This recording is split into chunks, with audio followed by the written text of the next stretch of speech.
episode 3 of our Buwan ng Wika special here at Talents Academy. Today, we'll dive into something poetic, very powerful, our beautiful Filipino words.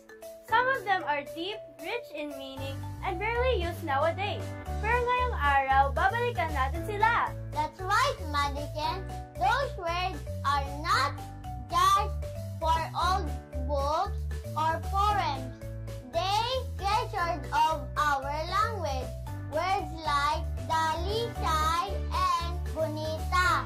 They carry emotions and wisdom. When we speak them, we connect to our past and we reach our present.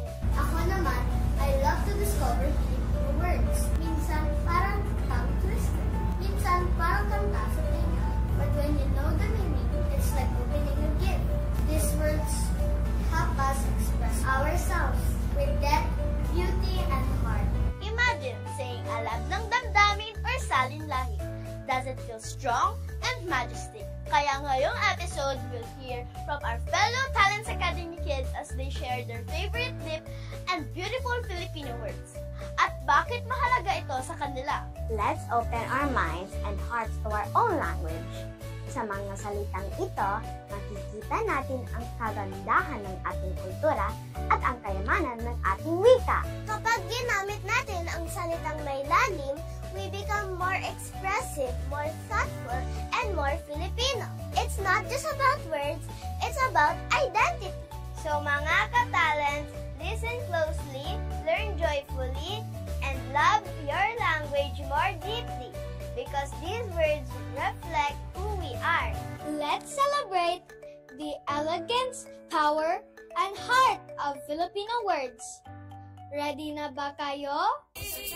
Ang paborito kong salita ay dalisay. Ibig sabihin nito ay puro o walang halo. Gusto ko ito kasi para siyang paalala na manatiling totoo at tapat. Mine is guni-guni. Ang sarap pakinggan. It means imagination or illusion. I love it because it makes me feel creative. Ang gusto ko ay laningning. Liwanag na kumikislap parang mga bituin. Gusto ko ito kasi mahilig ako sa science at space. Ang salitang pag-asa ang paborito ko. Simple lang pero malalim.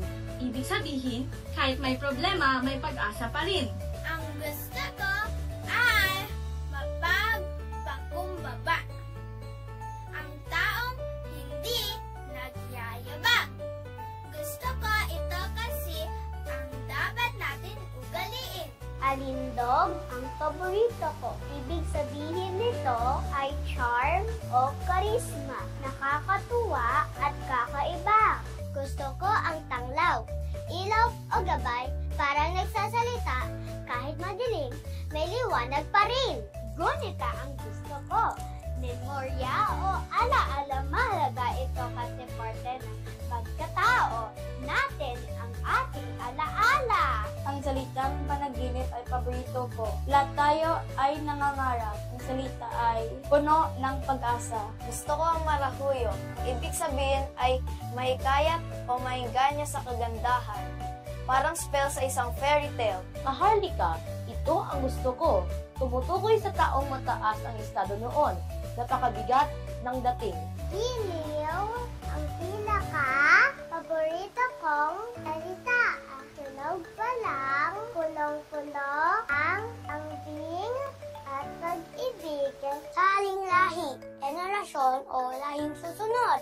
Mahalaga ito para sa ating kabataan. Gusto ko ang alam, naglalagablab ng damdamin kapag may alam, may apoy sa puso mo. Isay din ang gusto ko. Puro, malinis at totoo. Parang isang magandang damdamin. Gusto ko ang inang, parang sparkle ta o sangiti. Napakagaan pinggan, sigla, kalakasan at saya. Gusto ko ito kasi naging positive ang dating. Tiwala, ito ang batayan, tunay na pagkakaibigan, mahalaga sa lahat ng relasyon. Bayani, makapagtanggol ng bayan, paborito ko to dahil gusto kong maging makabayan. Gusto ko ang liktan, ganda na, hindi lang panglabas, hindi pati sa loob. loob. Paggunita, alaala at pag-alala. Mahalaga ito sa kaysaysayan ng ating bayan. Laya ang gusto ko. Kalayaan para sa bawat Pilipino. Isa ito sa pinakamalalim na salita para sa akin. Habag, awa o malasakit.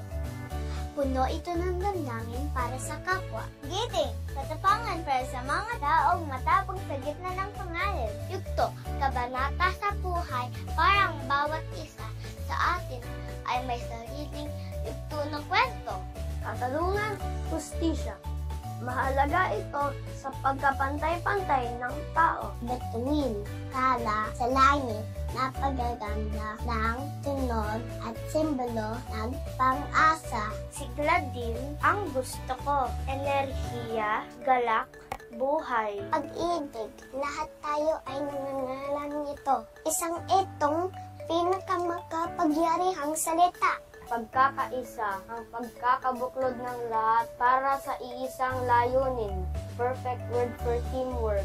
Karunungan, kaalaman, gusto ko ito dahil mahilig akong matuto. Pagdiriwang celebration tulad ng buwan ng wika na masaya at makabuluhan. Palikhain, creative, para sa ating lahat na may galing sa sining. Kapapatao, kaputinhan at kagagatan asal tikas sa ating pagkatao inang Pilipino. Tula, short, sweet, and full of emotion. Gusto kong magsulat ng tula gamit ng malalim na salita. So many beautiful words, so many beautiful meanings. Our language is truly rich. Tama, Madison. These deep Filipino words are not just terms, they are treasures. Let's keep using them in our poems, stories, everyday conversations. Share with your friends and family. Turuan din ang mga mas bata. Kapag ginagamit natin ang sarili nating wika, pinapalakas natin ang ating pagkakakilanlan. Isabuhay natin ito. Hindi lang tuwing buwan ng wika, kundi araw-araw. Because every word we learn brings us closer to who we are truly. Mula sa amin dito, sa Talents Academy TV, mabuhay ang wikang Filipino! Mabuhay ang kabataan Filipino! Magandang araw mga ka-Talents Academy! At ngayon sa ating programa, mas malalim ang pag-intindi natin sa wikang Pilipino. Handa na ba kayong matuto at humanga sa ating wika? Sa salitang Pilipino na ating ginagamit, may kasaysayan, damdamin at kabuuan ng ating pagkatao bilang Pilipino. Marami sa atin ang isa ay tumamit ng panahon. Pero sa lang, ito ay napakaganda at makapakirin. Ang bawat letra, bawat pikas ay may saysay. Kaya't mahalaga na patuloy natin itong gamitin at ipasa sa susunod na henerasyon. Para sa akin, ang wikang Pilipino ay pagkakakilanlan. Ito ang buong sa ating pagkatao bilang ang mga anak ng bayan. Ang mga salita tulad ng paglingat at malasakit ay hindi lang basta salita. Ito ay damdamin at ugali ng mga Filipino. Sa bawat kwentong ating lahi, ang wika ang nangsilbig tulay ng pag-ibig, tulay ng pagkikibaka, tulay ng tagumpay. Ang paggamit ng sariling wika ay pagmamahal sa sariling atin. Ito'y simbolo ng ating kalayaan at dangal. Sa pamamagitan ng wikang Pilipino, mapapahayag natin ang ating paaram at damdamin. Panata, isang salita, isang pangako. Pangakong iingatan at itataguyod. Ang ating wika saan man tayo mapupunta. Ang wika ay puso ng isang lahi. Kapag huminto ang tibok nito, mawawala ang buhay ng kultura. Kaya't na mga talents, maging tagapangalaga tayo ng ating sariling wika, sapagkat dito nagkaugat ang aking pagkatao. Maganda talaga ang ating narinig. totoong buhay na buhay ang ating wika sa mga puso ng mga kabataan. At nasa atin ang responsibilidad na ito'y ipagpatuloy at ipagmalaki. Hindi lang tuwing buwan ng wika, kundi araw-araw. Sa bawat salitang ating pipigkas, ating pinapatibay ang kultura at pagkakasa.